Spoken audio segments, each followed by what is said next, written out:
नमस्कार विद्यार्थी मित्रांनो, माझे नाव आहे दिवेश अलिक्राम खरात। मी इयत्ता 5वी शिकत आहे। माझ्या शाळेचे नाव जिल्हा परिषद माध्यमिक शाळा पानकनेर गाव असे आहे। माझ्या शाळेमध्ये ग्रंथालय खोलले गेले आहे। त्या ग्रंथालयामध्ये खूप छान गोष्टींची पुस्तके आहेत। मी त्या ग्रंथालयामधून एक पुस्तक घेतलेले आहे। माझ्या पुस्तकाचे नाव आहे चिवताई आणि सुरवंट। या पुस्तकाची किंमत फक्त 40 रुपये आहे। चला तर सुरू करूया। एक होती चिवताई, ती एकदा एका झाडावर बसलेली होती। तिला एका पानावर एक सुरवंट दिसले। ती त्या सुरवंटाकडे धावली। तर सुरवंट म्हणाला, चिवताई चिवताई थांब जरा, मला खाऊ नकोस।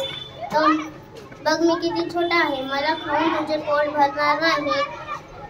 तर मी खूप खाईल आणि जाडजूड होईल, मग तुम्हाला खा। चिवताईला मान्य पडले, पण चिवताईला वाटले की सुरवंट पळून जाईल। पण सुरवंट म्हणाला, चिवताई मी पळून जाणार नाही, मी याच फणीवर बसून राहील। आणि मग चिवताई दररोज सकाळी यायची, सुरवंटाला आवाज द्यायची, सुरवंटा तू कुठे आहेस?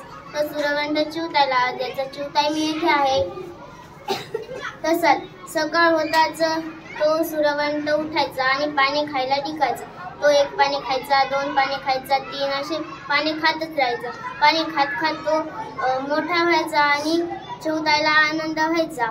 तसंच 1 दिवस गेला, 2 दिवस गेले, 3 दिवस गेले, असे तसंच 1 आठवडा गेला। तो पाणी खात पुढे जायचा। तर आता चिवताईला वाटले की आता सुरवंटाला खावे, पण सुरवंट म्हणाला, चिवताई थांब जरा, मी खूप खाईल आणि पुन्हा जाड होईल। पण सुरवंट म्हणाला, मग चिवताई म्हणाली बरं। चिवताईला परत मान्य पडले। मग चिवताई थोडे दिवस थांबली। नमस्कार।